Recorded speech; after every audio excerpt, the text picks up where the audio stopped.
अंडों का tray contained हुआ, एक अंडा टूट जाएगा, दूसरे अंडे को नुकसान नहीं पहुंचेगा। अब इसकी हम 2-3 ऐसी एग्जांपल देंगे जो नॉर्मली हर बंदे की लाइफ में होते हैं।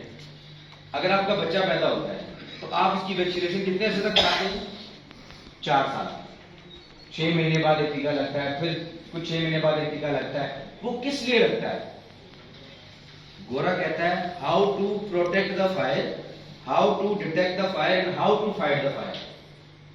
आपने पहले आग को कंटेन कैसे किया, आग को एक जगह पर रोका कैसे, फिर आग को आपने ढूंढा कैसे, ये ढूंढने की डिवाइस लगेगी आपके पास। It's called a detection device. ये फायर नाम, ये फायर नाम आग को ढूंढ के आपके कंट्रोल रूम में कमांड देती है स्पेसिफिक एरिया के अंदर आग लगी। फिर how to fight the fire. अब फायर फाइटिंग के लिए आपके पास 2 सेट चीजें हैं, एक्सटिंग्विशर है, हाइड्रेंट है। आप देखिए कि आपकी आग कितनी बड़ी है, उसके मुताबिक आप एक्शन लेंगे कि मैंने सिलेंडर चलाना है, मैंने पानी का सिस्टम चलाना है।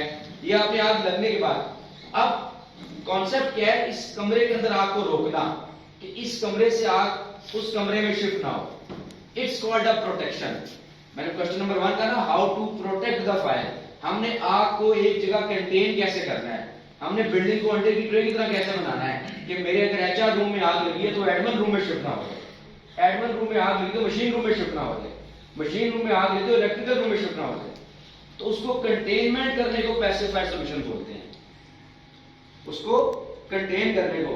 अगर हम अपने बच्चे को वैक्सीनेशन नहीं कराएंगे, प्रोटेक्शन नहीं देंगे, तो हमें फाइटिंग के लिए हर टाइम रेडी रहना है। आप हर टाइम यही सोचेंगे किसी टाइम भी इसको पोलियो हो जाएगा, किसी टाइम भी इसको बीमारियां लग जाएगी, ये उस माहौल के मुताबिक उन जरासीम से लड़ नहीं सकेगा जो वैक्सीनेशन में आज चाहिए होती है। इसी तरह अगर आप बाइक यूज करते हैं तो बाइक में आप बताएं आपकी प्रोटेक्शन क्या है? पुलिस वाले आपको क्या गाइड करते हैं? हेलमेट पहन लें। वो क्यों गाइड करते हैं कि अगर आपकी प्रोटेक्शन नहीं है तो आप गिरेंगे तो डायरेक्ट फाइटिंग पे चले जाएंगे, आपने डायरेक्ट डॉक्टर के पास पहुंचना है। अगर आप गिर जाते हैं, और 99% केसेस में ये हुआ है, जब भी विदाउट हेलमेट बंदा गिरा है बाइक से, उसके सर पे बहुत जबरदस्त चोट आती है, बंदा भारी होता है। और बहुत सारे केसेस आप यूट्यूब नेट पे देख लें, हेलमेट पहने, हेलमेट पूरा हो जाता है लेकिन बंदे का सर बच जाता है। अब आ जाते हैं मोबाइल पर। मोबाइल एक ऐसी एग्जांपल बन गई है जो एक बड़ी जबरदस्त एग्जांपल है मेरे लिए। आप मुझे बताएं, पहले प्रोटेक्टर आया, सादा सादा प्रोटेक्टर आता था, उसकी सिर्फ ये था कि एलसीडी पे स्क्रैचेस ना आए। फिर उन्होंने प्रोटेक्शन प्रोटेक्टर लॉन्च कर दिया, हर बंदे के मोबाइल में लगा होगा। सही कह रहा हूं, झूठ बोल रहा हूं?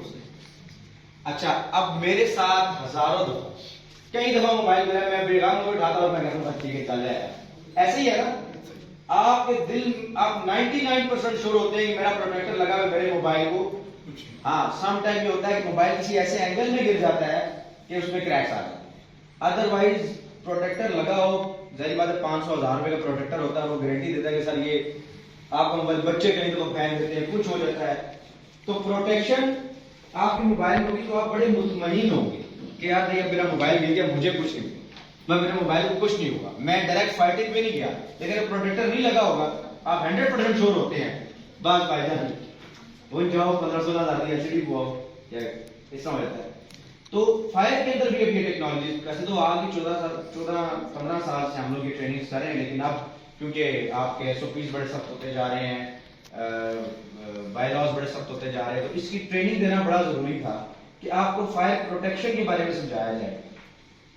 अबव द सीलिंग एक एग्जांपल दूंगा, उसके बाद हमारे जो टीचर हैं, हमारे गेस्ट भी हैं और कराची से आए हैं और बेसिकली यूके में होते हैं, तो वो आगे अपनी ट्रेनिंग को कंटिन्यू करेंगे।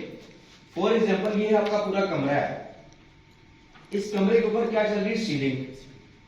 अगर ये सीलिंग पूरे हॉल में कंटिन्यूटी में है और अबव द सीलिंग फायर होती है तो ये पूरे हॉल में शिफ्ट होती है।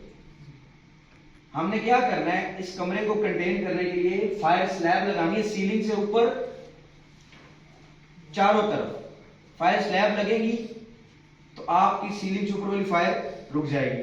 सर ने एक बात समझाई थी पिछले 9 ट्रेनिंग में, हर ट्रेनिंग में सारी बात कहते हैं और मैं हमेशा वो अनाउंस नहीं कर पाता, लेकिन मुझे सारी याद आ गई है। आप लोगों के जो निकलने के रास्ते हैं ट्रेनिंग हाल में, एक पीछे से है और एक यहाँ से है। हमेशा सर कहते हैं जब भी ट्रेनिंग स्टार्ट करो लोगों को निकलने के रास्ते बता दो कि इनकी इमरजेंसी होगी तो आपने निकलना कहां से। तो एक पीछे से एक वहां से है। मैं वेलकम करता हूँ मिस्टर इमरान को। ये FPIP के प्रेसिडेंट भी हैं और डॉक्टर PhD फॉरेन प्रोफेशनल में भी है। प्लीज।